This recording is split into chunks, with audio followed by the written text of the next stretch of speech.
Good morning, everyone. Oh, it is so good to see you guys. I love this room every Wednesday. All right, does everybody have their coffee? All right, good. We're going to get started. My name's Tyler. I'm one of your community organizers. I've got John, Caitlin, Kyle, Courtney, and I've got Billy doing video in the back somewhere. Raise your hand if it's your first time here. Awesome. Nice. Lots of fresh faces. Cool. Well, here's the way it works. We have two presenters that are going to get up here and present their business to you, and then we're going to open it up to our expert panelists. They're going to ask some questions, and then we're going to open it up to you guys to ask your questions. If you could, please take out your cell phones real quick and download the 1 Million Cups app. Go to your app store, get it, check in, and leave our presenters some feedback. And then I'm going to introduce our expert panelists real quick. Actually, I'm going to let them introduce themselves. Good morning. My name is Matt Danzler, and I'm the head coach and president of TSC Sales Coaching and Consulting. We work with small and startup businesses to help them figure out their sales processes and procedures, as well as teach small business owners how to sell. Mike Meyer, part of a family business here in town of about 50 years. We work with schools and retail across a 100-mile area around Kansas City. Thanks for being here, guys. All right, please help me welcome Amy Siegfried with last night's game. Give her a round of applause. Thank you, you're great. Okay, let me find my back pocket here. Good morning. Okay, so we're gonna get this started by letting some of that caffeine rush down to our toes. So I need you all to stand up. We won't make you do jumping jacks. Okay, so you can sit down if you've heard that there is a new addition to the sports scene in Vegas, that the WNBA is moving one of their teams to Vegas and they're playing at Mandalay Bay. Okay, secondly, you can sit down if you knew that the NBA season started yesterday, but, don't sit down quite yet. But can you tell me the foreign country that has the most players on an active roster? Anybody? Canada. So if you knew Canada, you could sit down. And lastly, you can sit down if you've ever been caught in an awkward conversation. All right. So that awkward conversation is exactly why we started last night's game. We exist for those who don't know a lot about sports, but want to be able to join in on that conversation. And if you would have read last night's game this morning, you would have had those little nuggets of information to share today at lunch. I had the idea for last night's game about 15 years ago when I was working in professional sports. I was at a game with one of my girlfriends, and the guys were running off the field, and she said, "What's an out?" And I thought, how did she not know what's going on? She doesn't even know the basics of sports. How does she talk to her male coworkers? How does she go on dates? How does she conquer conversation at a networking event?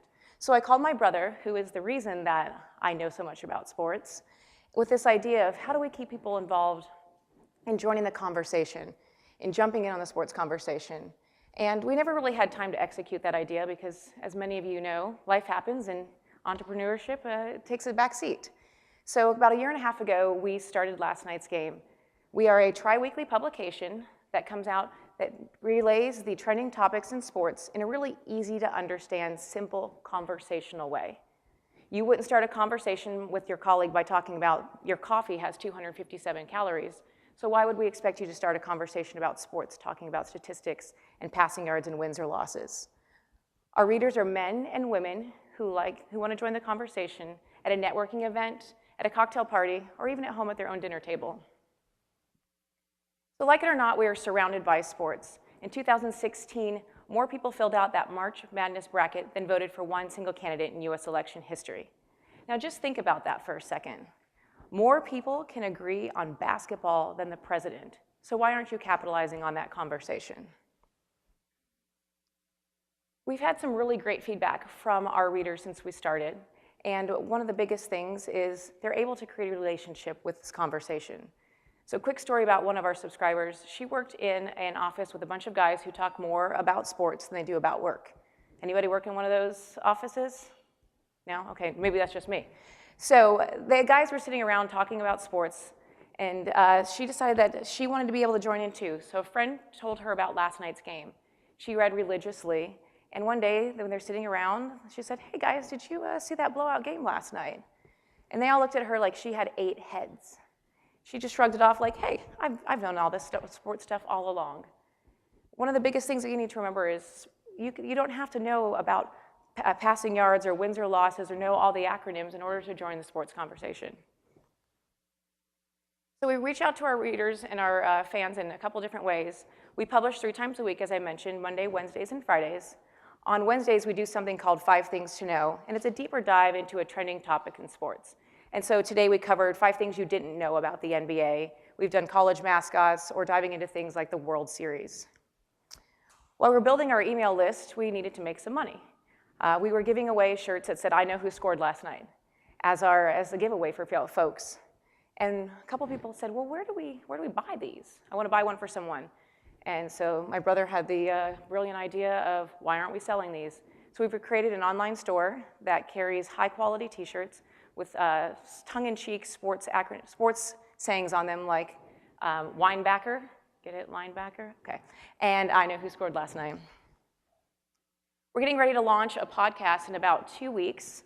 What we've learned from a lot of our younger readers is they wanted to receive everything via podcast. They don't really want to open an email and read. And we'd heard that enough that we figured we'd jump on the train and figure out how to make that work. So that will be launching in about 2 weeks, and that will contain similar content to the email, but it will also continue to be short, sweet, and to the point, so we can get you out the door and on your way. We've had some great partnerships, national partnerships with different organizations, including Stilettos on the Glass Ceiling, which is a women in business website. We work with them monthly to let their readers know how to talk about sports in the office, as well as a clothing and lifestyle brand, Live Love Game Day. We've had some wonderful PR for last night's game, including I did a TED Talk at the beginning of the year about making sports your secret weapon. We've had some great print and digital media that have come out, both national and international publications as well. So while there's a lot of places to receive your daily sports information, none of them break it down in a conversational way. We publish 3 times a week because our readers don't want something daily. They want the Cliff Notes version. We're not trying to be ESPN, nor are we trying to compete with them. They do a great job, but we want to service those who don't watch ESPN or don't have time to. So two of our main competitors, Casual Spectator and Tip Off Sports, are sports related, but they're made for the sports fan. They're a little bit longer of a publication, and they're really not, they're not consistent during any season but football season. The rest of the year, it's like sports don't matter. They come out every once in a while. We publish every Monday, Wednesday, and Friday, whether it's Christmas Day or Columbus Day. So when we started, there were still a lot of you standing up. So with that, I would ask you to take out your phone, go to lastnightsgame.com, and subscribe. We want you to be able to join the conversation, and I promise you won't regret it. Thanks.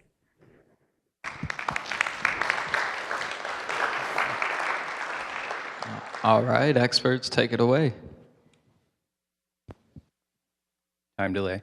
Nice job, Amy. So can you tell us a little bit more about your value proposition and your pricing? Okay, so we are a free subscription. That was really important for us to be able to provide this for free. Both the podcast and the subscription will be free. So we make our money for the store, and then as we get a little bit bigger, because we're a national publication, our list needs to be a lot bigger than most, and so we need to grow a little bit more, be able to receive national to go after national advertising. So the advertising would just be on the T-shirt page or on the publication as So well? we'll go to the publication. Is anybody familiar with the Skim? They do a really great job of their advertising and sort of factoring it in so it's not boxy ads at the bottom. So we want to do incorporated advertising. And partners that we've looked at and we've talked to have been intrigued about working their content in with ours and making it a little bit more, less invasive. Okay. And do you have a timeline for when you expect to be profitable? I would say probably the rate we're going, we really run our business model is very streamlined. We run it almost as zero spend rate. And so I would say probably within the next, probably about the next year. So I spent a little time last night on your sites, looking through your social media, and I just kind of like to ask about your kind of digital brand. Okay. So the thing that struck me when I first really looked at it was, what is this person trying to be? Are you trying to be a news source? Are you trying to be a T-shirt brand? What is it that you're really trying to be? And so I guess that's my first question. Okay. We're trying to be a news source. I think that's our goal, is to inform you on what's happening. And so where's the revenue model besides national advertising if you just go to that side? If you just go to that side, it would be purely, at this point, it's advertising. Okay. It's a very, very difficult space, very, very crowded space, for sure. The thing that struck me was that your designs are that you're really gearing with your T-shirt designs, at least it kind of looked like to me, and I sat my wife down with me, she looked through the site too, is that you're really gearing towards a female demographic to be able to talk around the sports cooler and then also to buy your T-shirt products, which the T-shirt products were really good. Thank you. My wife's takeaway from this was she loved the saying, shirts that start a conversation. And so I guess my feedback would probably be, pick a path that you could tie those two things together better. Okay. Because when you look at your brand as a person just coming in, and you have very, very short amount of time for that person to engage with you, it's confusing right now. Okay. I didn't get very quickly and clearly what is this, and so that was my biggest question. That's great. Same thing through your social media. There's really, as I looked through the pictures in the social media, I saw quotes, I saw funny pictures of dogs laying on their back that said, you know, is it Monday yet? But I didn't see a lot of sports quotes and quick things that a person could take away on Instagram that would then drive them to your newsletter. Got it. And I didn't see any shirt sales opportunities through your social media channels. Right. We utilize a different social media channel for the store, but no, you're right. So that would be one thing that I would clean up. Okay, Because that's great feedback. when Thank I you. went through, you're directing me to a place where you're not selling through your social media. If there's a place you're selling, that should be the path. Got it. That makes sense. No, that makes a lot of sense. Thank you. Just one more quick one. Tell us a little bit more about your background. My background? Well, so I spent about 8 years in professional sports. I worked in baseball. And from there, I went on to do national community relations and marketing outreach and partnership development, as well as international advertising. We lived overseas for a couple of years, so did a little bit there. So marketing, advertising, kind of a jack of all trades, master of none. And really quick to answer your question about the female-based, we're about 60% female and about 40% male, which I was really I think I've got a little slide for you here. I was actually really surprised about, because you kind of expect, being very gender biased, you expect men to know more about sports than women. And what we found is we have a lot of guys who are in sales and marketing who don't have time to watch SportsCenter, don't have time to read the newspaper, and so they come to us, and they also love pulling that weird, we kind of cover some of the quirky stuff. I want you to be able to remember what we're talking about. And so we do have a lot of guys who are actually sports fans who follow us that love that weird and quirky. So that was something we weren't expecting. I think we were all expecting to go driven right to female, and it's kind of ebbed a little bit, a little more almost not quite even, but close. So I found that really interesting, and that's why we haven't totally gone full bore with a female pathway. We kind of always wanted to when we started, we just threw it out there to see what would stick. And so that's kind of where we're.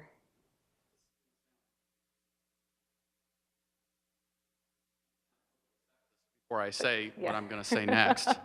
It's going to sound totally sexist before I say what I'm going to say next. But in sports, the guys go where the women are.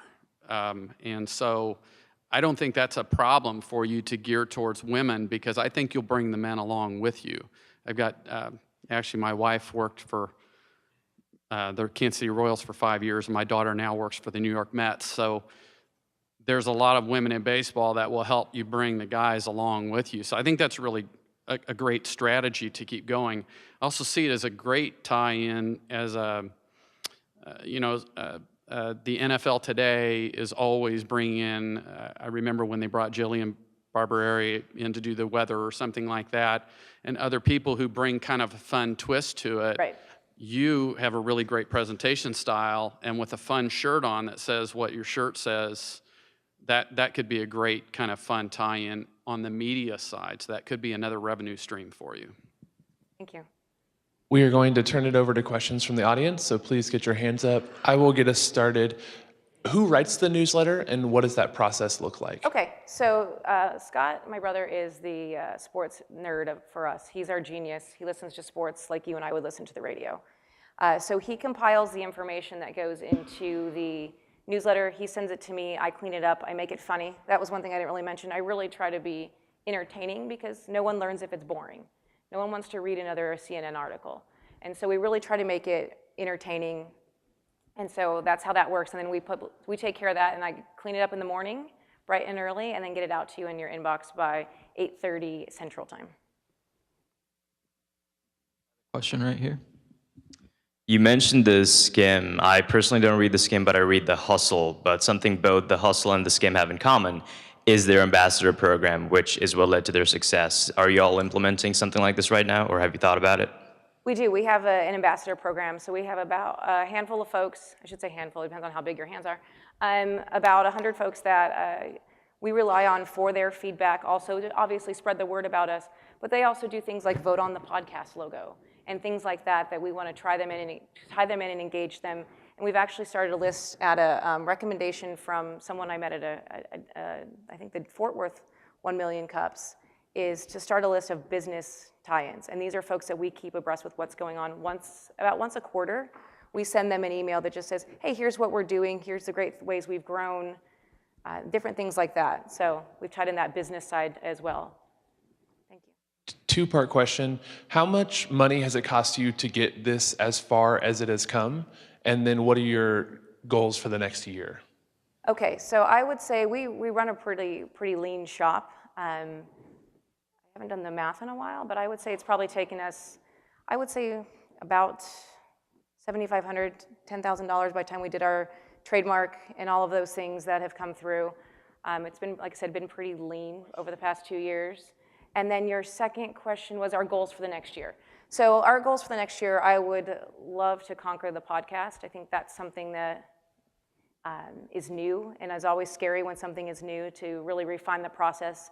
And that's, I think, what we've done well with the newsletter, is we've made a process that works for us. It may not work for everybody, but it works for us. And so we've defined that process, and so that's one thing we want to do with the podcast. I'd like to continue to increase, obviously, sales on the store. And then lastly, what I'd really like to do is, one of our big goals is to continue to incorporate partnerships. We have had a lot of great response from partners, and just little things. They can be as small as, hey, let's work together to share information with other sports sites. But then there's other ones that have said, hey, we really like your writing style. Can you talk to the ladies who buy our clothing brand about college football? And so it's things like that that have really been successful for us in raising our visibility and also gaining new subscribers. And so those would be my top 3 goals for the year. Question on your left. Help me understand where you are in the life cycle of growing this company as it relates to team. Who's involved so far, and what do you need? What's the next element you see to take this to the next level regarding the team that you have? You're reading my mind. That's what I worry about every day. So I work on this full-time. Scott is fully time employed elsewhere and works on this part-time. So I run all of our operations and basically all the other good stuff. He does a great job on Twitter, and he does all of our sports stuff, and as well as some other of our social media channels. I think the next, when it relates to team, my next person that I would really like to have is someone who has that social media expertise, because it takes a lot of time. And that, I think, is a really big thing that would take a huge piece off of our plate, because I think we have, as you mentioned, there's some areas to grow. And I think that's somewhere where we could really, that's one thing we have above all of our competitors. They really don't do a stellar job at social media. And so that's one thing that I really think we have an opportunity to really conquer the space in. One of the challenges in this early stage ventures is adding those team members without the revenue. And so, not that you have any secret sauce that the rest of us don't have, but kind of what you're thinking in terms of, if you were to have the right social media resources step up, how are you thinking you would balance that and being able to either fund that position or, is it sweat equity? What is your thinking in terms of how you grow that team next? in order to pay for that person, is that the correct question? Yeah, there's a financial consideration to Sure. expanding the team, isn't there? I was thinking about selling an arm, see how that would work, or organ. No, I think that hiring that person in that social media space frees, I don't know that they would actually pay for themselves via the social media, but I think they could as it relates to growing that list, which then will continue to equate to revenue opportunities or growing the subscriber list for the podcast as well, as it relates to opportunities for revenue, because more people obviously equal more opportunities for revenue. So there is that opportunity there. And then I would, sorry, I just blanked on my second point for you. They would also free up time for me to go out and do a lot of more additional things that I can't do now because we're trying to manage all of those pieces and put together the strategy and all of that. So that would free up time and then also hopefully gain additional folks and visibility for additional opportunities for revenue. Another question here for you. What are your biggest challenges in the next year? Biggest challenges, I would say one of the biggest challenges we have is time. I feel like you have a lot of, anybody who's an entrepreneur will probably know this, that you have a lot of people who give you great ideas and the time to actually execute them doesn't exist. You're still just trying to make, all ends meet on the other end. And so the growth strategy is a bit challenging in terms of just finding your time to do it. I would say that's one of our biggest challenges. And, I think one of the big challenges I think is also for how do you get to that point, or we're at this spot where we're great where we are. How do we get to the next spot? And I think that's always, there's a lot of different ideas on how to get there and what does that look like. And I think that's a very scary challenge. And so I think that's one of those ones that we're up against this year. Question here in the center. Hi. Hi. Great presentation. Thank Thank you you so much. Thank you. So I'm just thinking about the statement. Yes. And I loved your profiles of your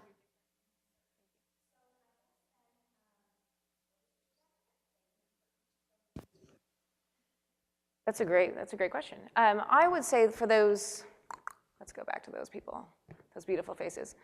I would say there's the benefit statement or the benefits for this group, because I base them off of people we actually know who are our subscribers, because that's kind of helps us give a mental image to who we're looking at. For Lisa, benefit statement is being able to not only, because she's single, not only go out on dates and be able to talk about things, because I think it's a huge conversation starter, networking events, but really what it comes down to is career, social life. And those are the two big things, because that's what Lisa needs. She wants to make sure that she can use that conversation to start a relationship, whatever that might be. Kelly, I would say same as well, but I would also add in that she wants to be able to talk to her family at home. And I don't know about many of you, but at our dinner table, we talk about sports, we talk about pop culture, however that ties in. And so we actually just had a whole conversation over the actress on Blue Bloods, who is Tom Brady's baby mama. This is the conversation we had at our dinner table last night with my parents. So that was kind of the entertaining conversation. So she wants to be able to join that conversation and not only create a relationship at work, they obviously don't need to create one at dating, but at home as well. And then same idea with Henry. The biggest thing that Henry has is he doesn't have time to follow sports. He may love football, but he has clients that love golf. And so it's really important for that person to have a breadth of knowledge about what's happening. So when they pick up the phone and call someone in New York, they need to know that the Yankees are in the playoffs. It's just the simple things like that if someone doesn't pay attention to that sport, they have no idea what's going on. And also, Henry, obviously, networking events and things like that. We have a guy that reads us every time he goes to the barber shop, because he knows when he gets there, they're going to talk about sports. He's a tech guy, doesn't care, could care less about what's going on, but he knows that at the barbershop, they're going to talk about sports, and he's going to want to be able to chime in. What is your open rate, and how does that compare to the industry average? Wrote that down just to make sure I didn't forget. Open rate is 34%. The industry average is 23%, and then our click-through rate is 5.5% with a 2.8% industry average. That's sweet. You mentioned a couple times your upcoming podcast project. Yes. Can you tell us more about that, and how do you plan to succeed in such a crowded space? Podcasts are a super heavy lift, and they're really hard to discover. Sure. So I would fair to say that the market is probably a little less crowded than the email market, because that's basically all the research that I've done says podcasts were what email blasts were 10 years ago. And the way we want to really work on that is, we're going to start with just a small content of the similar content that we do in the email blast. So it'll be short, sweet, to the point, be about 8 to 10 minutes max, 3 times a week. So it's quick and easy. And then we'll sort of see, our goal is to see how that goes and work on developing other additional content that might be female-based. We have some folks who've wanted to come in and be our female NBA experts and things like that. So we're working on additional content to do that. And then in order to be discoverable, I've worked on a couple different partnerships that we're queuing up to hit that sweet spot in the iTunes world of the first 2 weeks to get into new and noteworthy. So we've hit up a couple of different podcasts to preview that and talk a little bit about what we're doing, but then also reach out to not only our subscribers, but our ambassadors to really push to subscribe and write reviews to hopefully hit that new and noteworthy category. So put a little strategy behind it, hopefully. Another question up front. So when you're in your entrepreneurial thing and everybody is telling you these awesome ideas, you keep adding things to your plate. But here's a different take that I'd like for you to sit down and think about. And you might not be able to answer this now. So if you had to shave off one piece of your business to make it better right now, what would it be? To make the business better? Yes. If you had to shave off one piece to make the business better, what would it be? You can think about that, but Think about that. you'll hear a lot of people talk about narrowing the funnel. Right. And right now, the funnel seems to be expanding Right. exponentially. Yep. So think about narrowing the funnel. And if you had to do that, what would you get rid of to narrow the funnel to be better? I can kind of answer. This is off my gut reaction. I'm going to be really intrigued to see how the podcast versus the newsletter grows. And that is going to be, to me, I think that will be our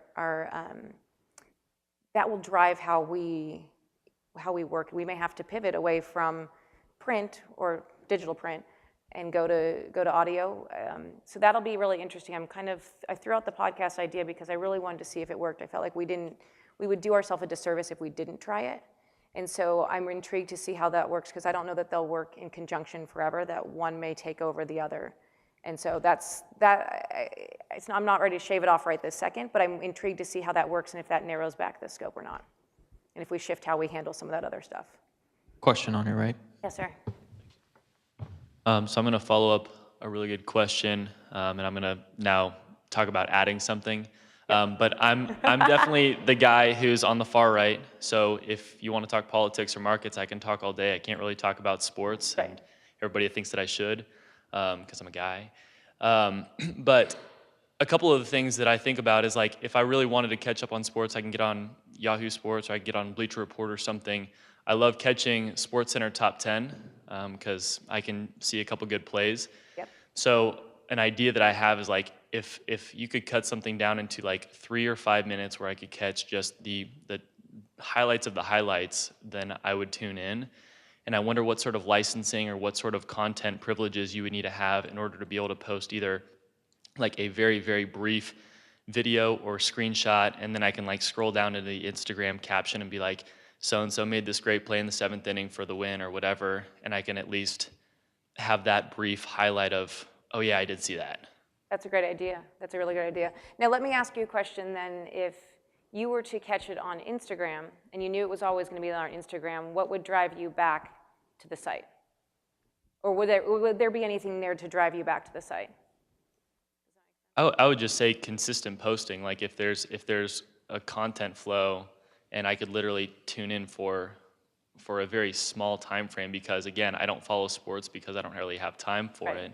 But if I could tune in for 60 seconds here, 60 seconds there, and see a new video, see a new picture, then I think I could follow it more closely, and I would stay tuned in. That makes sense. One of the ideas that we have on the plate is on Mondays to do a quick Snapchat video of what to expect this week.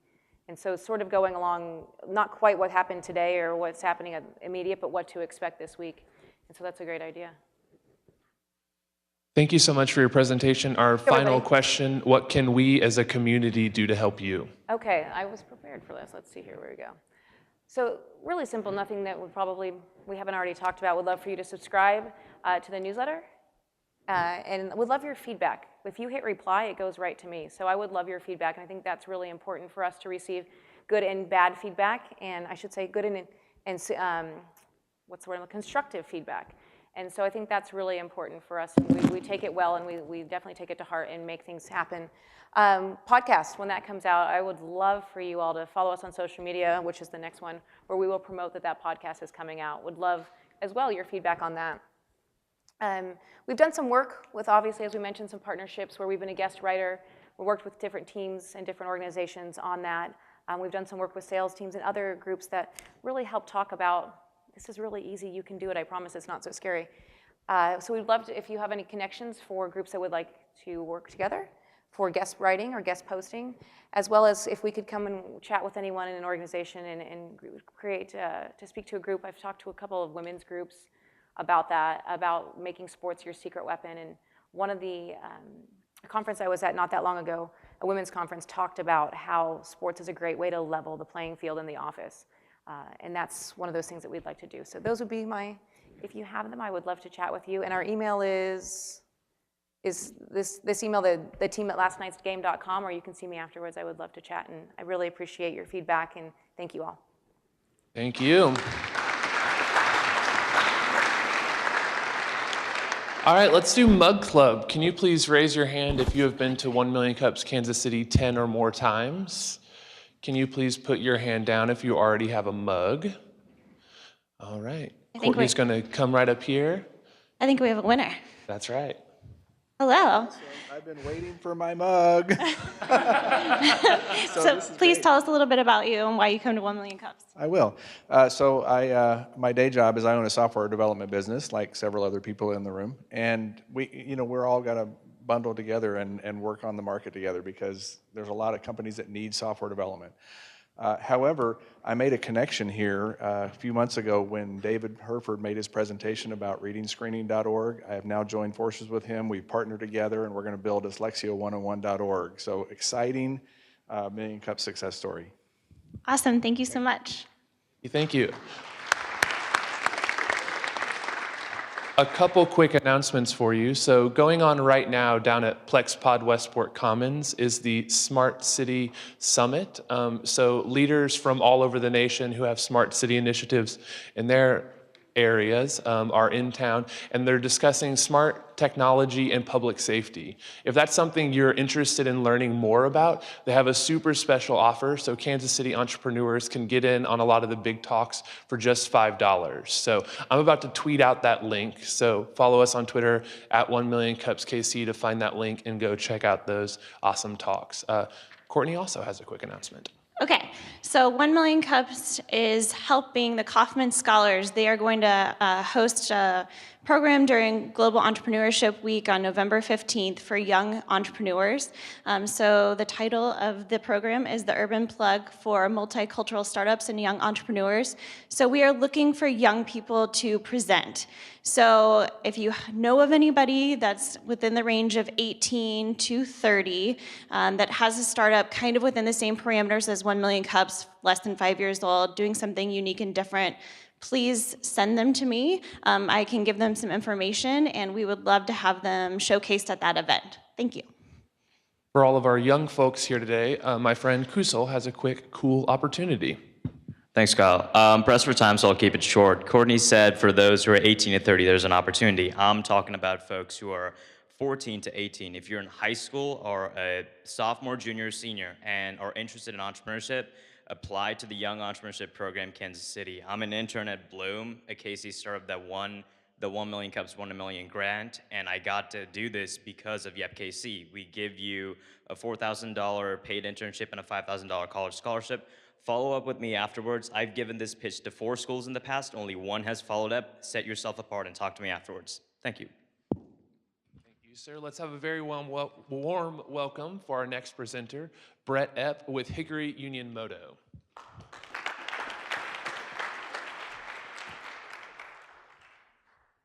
Morning, everybody. All right, how many of y'all have a motorcycle? Hands?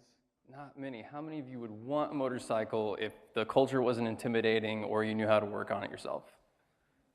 Few more hands. Don't be shy. They're fun. They're cool. 2 wheels are awesome. All right, so I'm from Hickory Union Moto. We're a community motorcycle garage. We have the tools, the space, and the knowledge to help you fix a bike yourself. Everything from completely frame-off custom builds to simple oil changes or tire changes. We're here to help you build a bike. How are we different from a normal motorcycle garage? Well, a normal shop will take your bike from you, charge you upwards of $100 an hour, and they'll give it back to you in a couple weeks. But through that process, you didn't learn anything. You just spent a ton of money. So we don't do that. For starting at 30 bucks a month, we're kind of like a gym membership for your motorcycle. So bring it in. I'll sit there with you, show you everything you need to know, walk away if you don't need any help, and help you through the process of actually building a bike. Okay, so I wanted to show you guys some of our current members, kind of give you an idea of who kind of uses our space. So this is Connor. If you're a 1 Million Cups veteran, you might notice, or you might know her. She used to present here and help organize. That's her first motorcycle. That is a 1982 Yamaha Virago that we picked up off of Craigslist in Topeka, brought it back down to the shop, and in a weekend completely rebuilt the whole bike, rewired it, and after this, we're actually going to get it registered. So that's really cool. This is Dan. That is a 77 Yamaha RD60 that he was working on in his basement, and he kind of reached a point where he was just totally stuck and couldn't keep doing it himself. He found out about us. We went and got his bike, brought it down to the shop. In an afternoon, we had the bike going again. He got to ride it around. That's also his first bike. This is Jesse. Jesse's actually totally different. Not his first bike, not his first time building a bike, but he wanted a place, like a sense of community to just be around while he built something. So that started out as nothing but a frame. That's a Yamaha XS650 that we turned into a bobber. We built that with him in 90 days. It started out as just a raw frame and turned into a running bike. So when you start out, play? There you go. So when you spend 90 days in the shop working on something, there's nothing better than the pure joy of starting for the first time. So I want you to look at his face.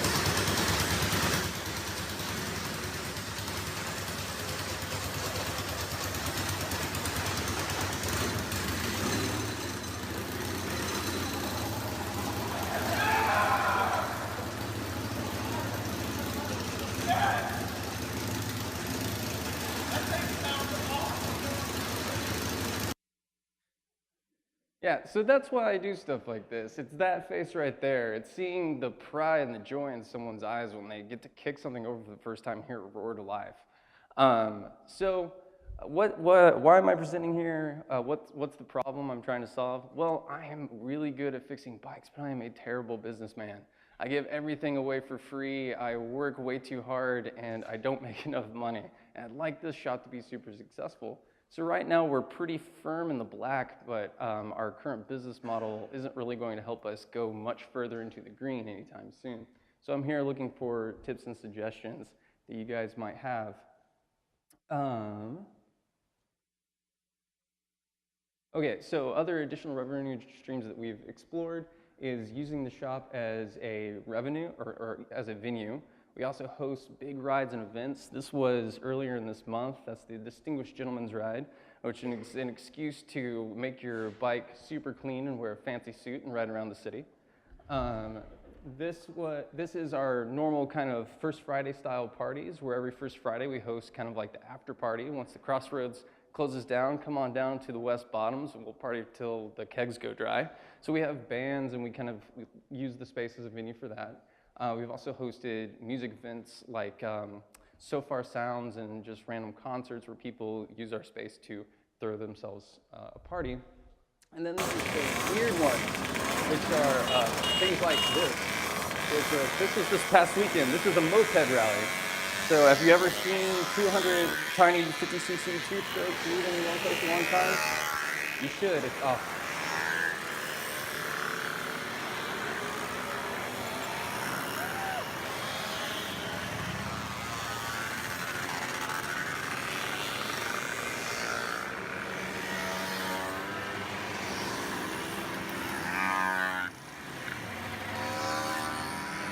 You giggle, but they are a lot of fun. Okay, So we don't cater to a specific type of person or a specific type of bike. We've worked on everything from a 1954 Norton to a brand new Ducati track bike that goes out and races at Heartland. So if you need a shop space, if you're just looking to get into motorcycles but don't know where to start, that's why we exist. Questions? Big round of applause.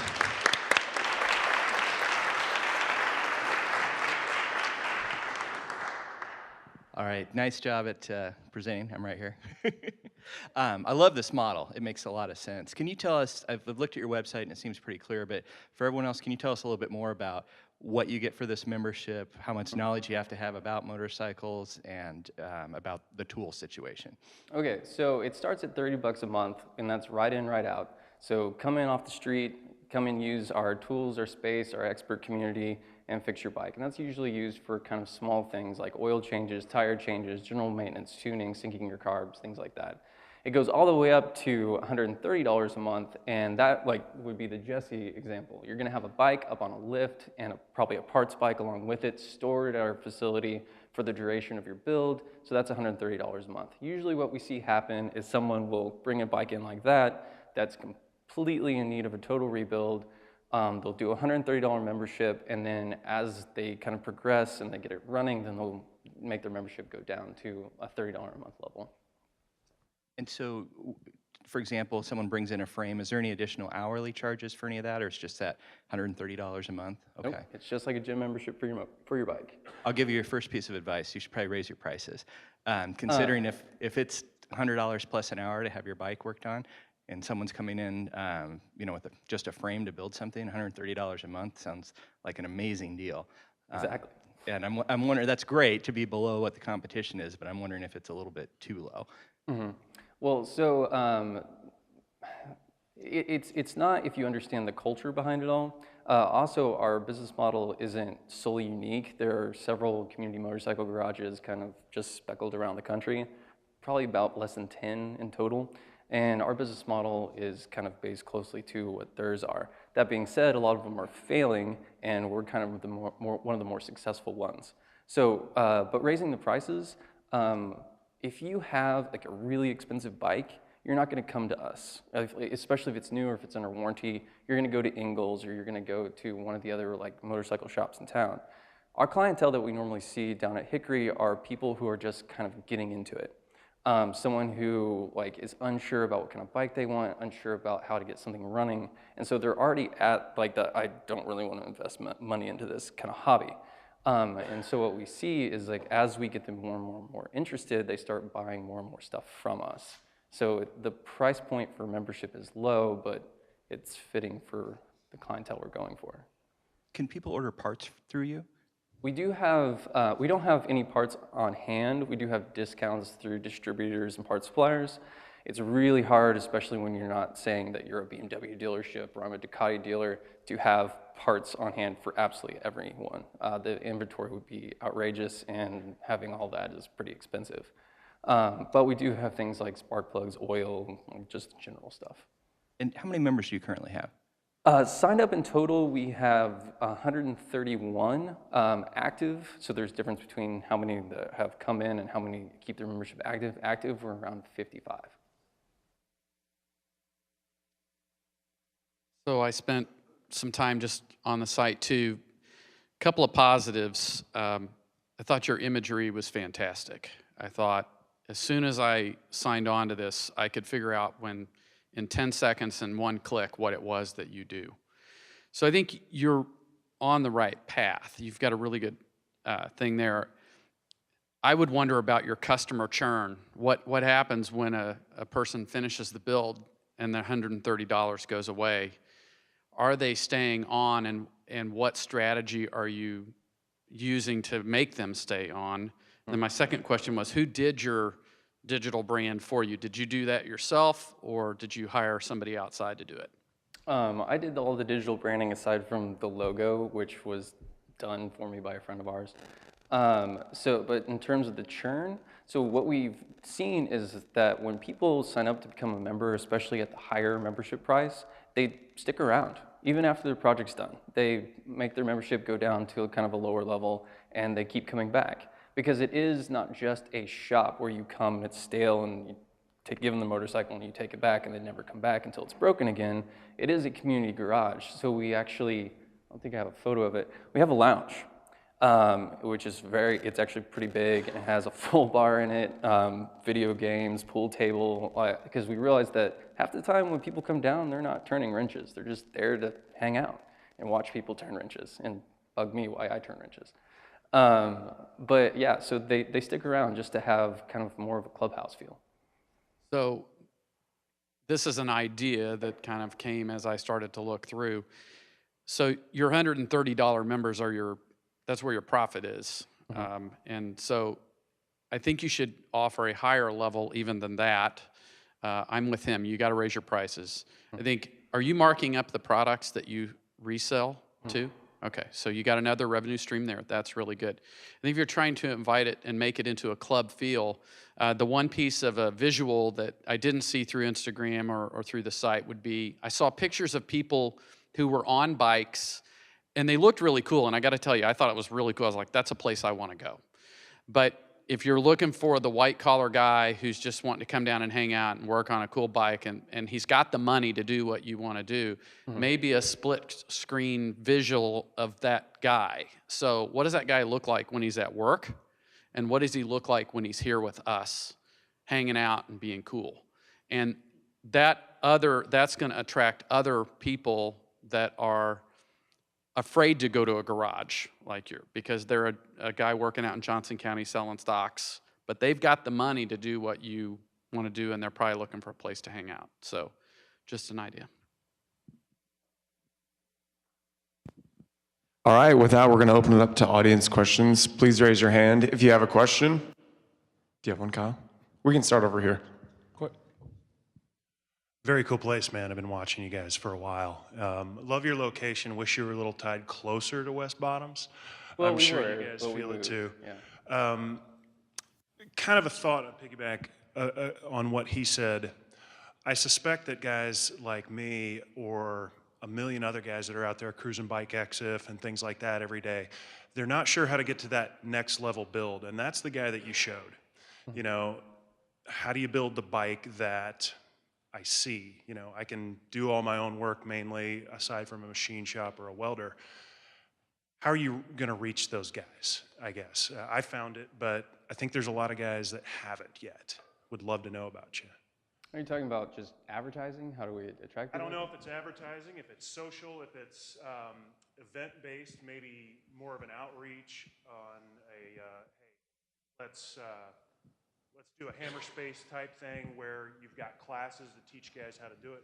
I'm just, is there thought behind that yet? Because I think that feels like there's a lot of people out there that could access it at the price point you're at or higher. So couple answers to that question. So we don't really advertise aside from social media and hosting events that we put on to kind of like get people down to our space. I mean, we've had some promotions on the Buzz and the Bridge and things like that, but we don't really pay for advertising. One, because we can't afford it.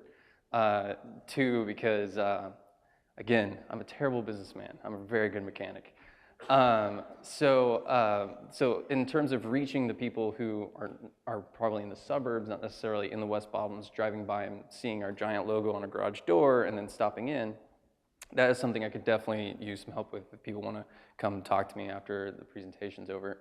The second part of your question was, I had another good, clever response, but I can't remember what it was. Question on your left. Hi there. Inspired to build a bike. Anybody else? I can help you with that. Oh, awesome. My first inclination is that your price is cheap. I think you could probably raise it. Second comment I have you had any thoughts about scaling this? Opening up multiple facilities, opening up in other cities, that creating is the a dream. franchise model? Yeah. I mean, so franchising this is something that I would like to do eventually, of course. I mean, I would like to make my entire living off of working on old motorcycles. That would be so cool. But the barriers to that are, one, A garage, especially a garage where people come in to use tools that they're not necessarily comfortable with, is incredibly hard to insure and incredibly costly to insure. So a lot of my biggest expenses are not facility costs, which rent is expensive, but are insurance and all of those kind of things that you have to have that go along with it. So I haven't really looked into franchising. Like I said, there are places like this around the country that do it slightly differently. And yes, I would like to do that, but I need to get this one up and like working real well first. Question on your right.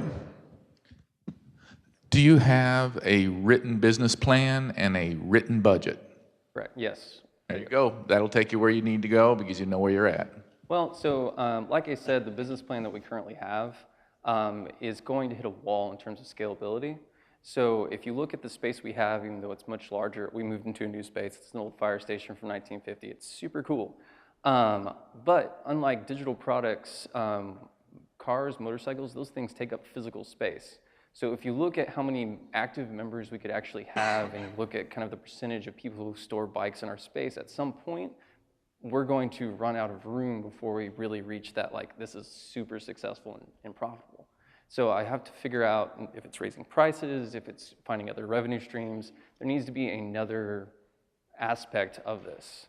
So that's one of the other reasons I'm presenting today is I need ideas. I need fresh takes on this thing that we're doing. Question up front. Hi.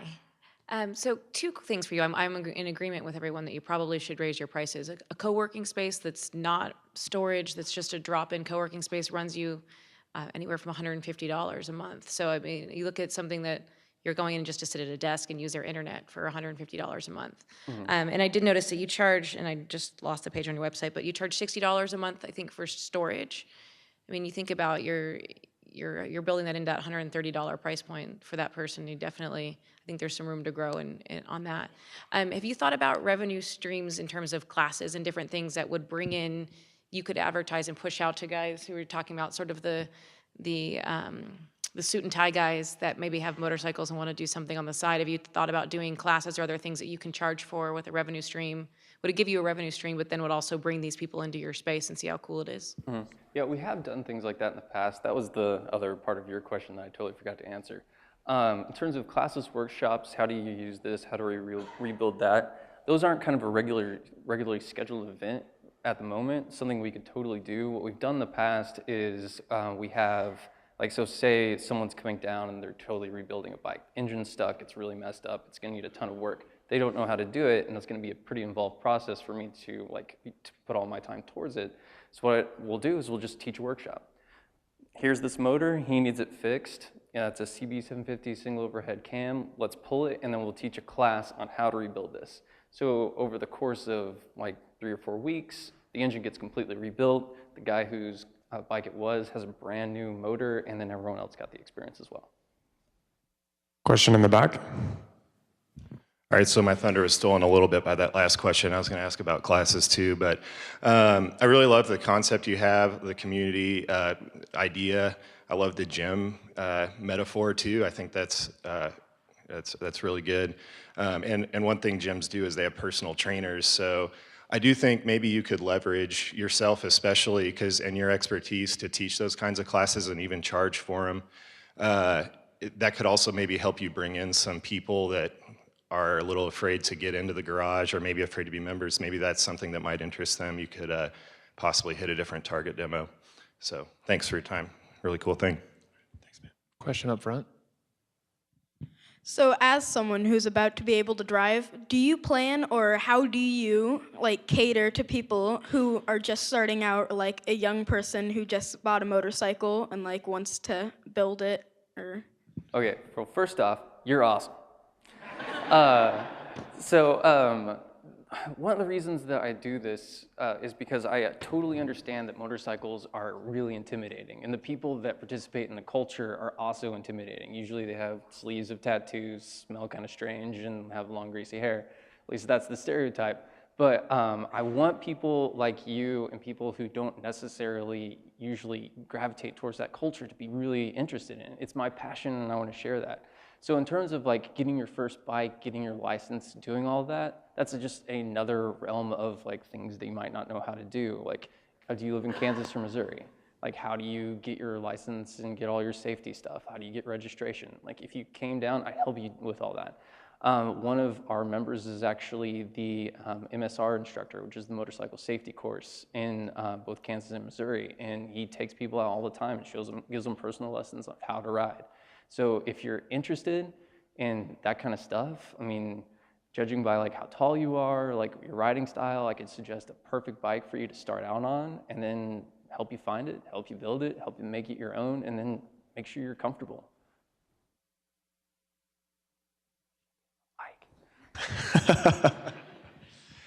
All right, actually, all right, Brett, we're going to do a final question. So what can we as a community do to help you? Come by, help support local business. I need your support. Tell your friends. If you have people that in your life that are on bikes or thinking about it, tell them about us. I would like to extend services, extend the hours that we're open. Right now, we're just open in the evenings because I have to have a day job to support this place. So 6 to 10 weekdays, 10 to 10 Saturday, 10 to 6 Sunday. Come down, I'm there, come hang out, and let's wrench on a bike together. Big round of applause. Thank you, Brett.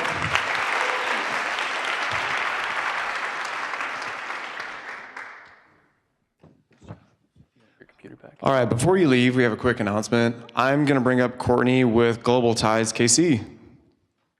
You can cheer if you want. Good morning. My name is Courtney, and I'm the Executive Director at Global Ties KC. We're a local nonprofit that's been around for over 60 years, so we don't quite fit the 1 million cups parameters, but most of our fellows and delegates do. So we do Department of State programming, and this month have a delegation of 9 entrepreneurs from across Latin America and the Caribbean who are in town on the Young Leaders of the America Initiative. So I wanted them to have a chance this morning to introduce themselves. Thank you. Hello, everybody. How are you doing today? I'm so glad to be here in Kansas. My name is Nay. I'm from Panama, and I am bringing back and revive my project that is reviving our traditional shoes from Panama that is called La Cutarra. So. Hello, everybody. I'm Gabriel. I'm from Brazil, and I'm the owner of the hugest platform of political education in my country. So we produce contents every day in a non-partisan way to teach politics to people and engage them to be citizens and to act. Hi, good morning. My name is Nish. I'm from Jamaica. I'm the co-founder and executive director of Transwave Jamaica.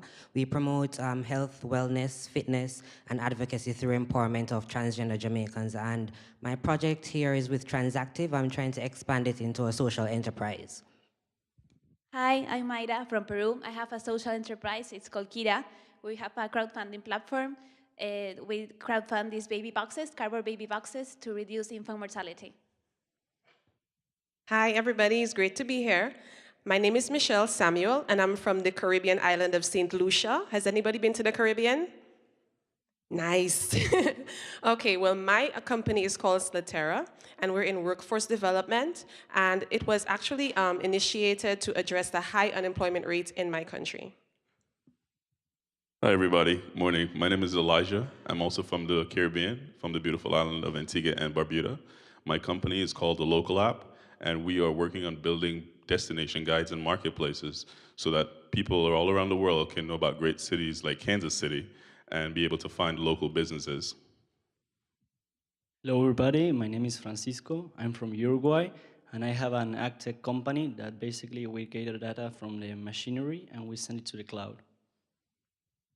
Hi, everybody. My name is Carlos. I'm from Venezuela, and I have a stationary products brand, and it's meant to, to satisfy needs for people who really enjoys to make gifts and to customize all the things they have. Hi, everybody. My name is Andrea. I am from Bolivia. My company works developing software for enterprises, especially startups across all South America. We develop software for accelerators as part of their programs, but also we develop software for huge companies who need fast solutions and cheap cost. Okay, and my name is Sarah Martin. I work with Courtney at Global Ties KC. So these fellows are currently in fellowships with local organizations and businesses, but they are looking to connect with as much of Kansas City as possible. So if any of their businesses, if any of you would like to connect, they certainly want to connect with you. So please come introduce yourself, exchange business cards, and interact with them for the next 2 weeks here in Kansas City. Thanks.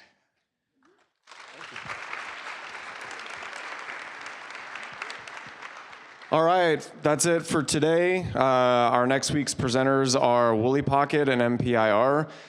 Amy and Brett, our two presenters from today, are going to be hanging out for a little bit. So if you have questions, please find them. Thank you, everybody. Have a great Wednesday.